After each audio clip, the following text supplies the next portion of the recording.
ระทรวงอุตสาหกรรมและการค้าได้มีการจัดกองประชุมททบทเรียนผลสำเร็จการค้าเกี่ยมและเข้าร่วมงาน World Expo 2025 ที่โอซาก้าของประเทศญี่ปุ่น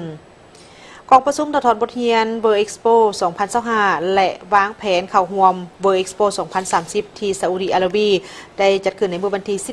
14 สิงหาคมนี้โดยการเป็นประธานของทานมรทองวงไซของรัฐมนตรีกระทรวงอุตสาหกรรมและการค้าหัวหน้าผู้ต่างหน้ารัฐบาลประจำของวางแสดงแห่งชาติสาธารณรัฐประชาธิปไตยปฏิรูปลาวในกองประชุมทานวิทูลสิทธิมรดาของหัวหน้ากรมส่งเสริมการค้าและหัวหน้ากองเลขาได้รายงานผลสำเร็จของกองประชุมก้าเกียมและเข้าร่วม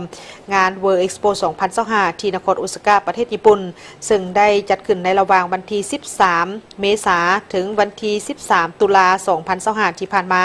โดยมี158 ประเทศที่เข้าร่วมสาธารณรัฐประชาธิปไตยปฏิรูปลาวได้มีการนำเสนอหัวข้อการเติบโตสีเขียวและการพัฒนาแบบยืนยงของสาธารณรัฐประชาธิปไตยปฏิรูปลาวให้สอดคล้องกับหัวข้อรวมของงานการออกแบบสังคมในอนาคตเพื่อชีวิตของพวกเขาและหัวข้อย่อยความอยู่รอดของชีวิตห้องวางแสดงแห่งชาติลาวได้แสดงถึงเอกลักษณ์วัฒนธรรมภูมิปัญญาท้องถิ่นและแนวทางการพัฒนาสีเขียวผ่านการนำไส้จักสารงานจักสารไม้ไผ่เหือสวงจำฮองพักหวันและสื่อวิดีโอประชาสัมพันธ์แหล่งท่องเที่ยวของลาวรวมทั้งสินค้าของลาวตามการรายงานห้องว้างแสดงแห่งชาติลาวสามารถต้อนรับผู้เข้าร่วมชมได้แม่นหลายกว่า2 ล้านคนจากจำนวนผู้เข้าร่วมงานในทั่วโลกประมาณ29 ล้านคนนอกจากนั้นยังสามารถจัดงานวันลาวได้อย่างสมเกียรติและฟุดฟื้นโดยมีผู้เข้าร่วมแม่นหลายกว่า500 คนพร้อมทั้งจัดกองประชุมส่งเสริมการค้าการลงทุนการท่องเที่ยวและกองประชุมพบปะธุรกิจลาวญี่ปุ่นส่วนงานก้าเกียม World Expo 2030 ริยาดแมนมีกำหนดจัดขึ้นในมื้อวันที่ 1 ตุลาคมปี 2030 หาวันที่ 31 มีนาคม 2031 ที่ประเทศซาอุดิอาระเบียโดยงานดังกล่าวนี้แมนจะมี192 ประเทศที่เข้าร่วมและมี230ห้องว้างแสดงและก็คาดว่าจะมีผู้เข้าร่วมชมแมนหลายกว่า42 ล้านคนภายในพื้นที่ของการจัดงานแมน6 ล้านตารางเมตรหัวข้อหลักของงานก็เป็นยุคสมัยของการเปลี่ยนแปลงร่วมกันเพื่ออนาคตที่เบิ่งกว้างเห็นไกลโดยมี3ประเด็นหลักก็คือนวัตกรรมทางด้านเทคโนโลยีการแก้ไขปัญหาแบบยืนยงและประชาชนที่มีความเจริญขณะที่หัวข้อย่อยก็มี5 ด้านประกอบมีเทคโนโลยี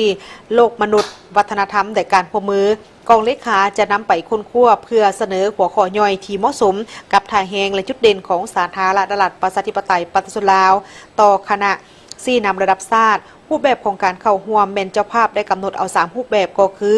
การก่อสร้างด้วยตนเองการเช่าพื้นที่และโครงการความร่วมมือในเบื้องต้นสาธารณรัฐประชาธิปไตยปฏิรูปลาวแม่นจะสืบต่อในการประสานงานในรูปแบบโครงการร่วมมือซึ่งก็คาดว่าจะได้รับการสนับสนุนในพื้นที่แม่นประมาณ260 ตารางเมตรค่าก่อสร้างและตกแต่งพนักงานประจำ3 ท่านที่พักการอำนวยความสะดวกทางด้านวีซ่าการขนส่งสินค้าไปกับและการยกเว้นภาษีการค้าในงานวางแสดงในปี 2026 นี้กองเลขาแมนจะสนับสนุนข้อมูลหนังสือเซิร์นของทางเจ้าภาพประสานงานกับทางกองเลขา World Expo 2030 และเสนอรายงานต่อทางคณะนำของทางกระทรวงและรัฐบาลเพื่อพิจารณาการเข้าร่วมงานของสปป.ลาวภายหลังที่ได้มีการรับแจ้งการและก็จะมีการแจ้งตอบต่อทางเจ้าภาพผ่านทางส่งทางการทูตเสนอแต่งตั้งคณะ4นำระดับชาติและกองเลขาและคณะกองเลขามีการจัดแผนงานดำเนินงานแผนงบประมาณและการจัดกองประชุมข้าปฐมฤกษ์ต่อทางคณะ4นำพร้อมเดียวกันนี้ก็จะเสนอแต่งตั้งผู้แทนต่างหน้ารัฐบาลประจำห้องว้างแสดงและของผู้แทนหรือพร้อมทางแจ้งตอบประเภทและที่ตั้งห้องว้างแสดงเพื่อ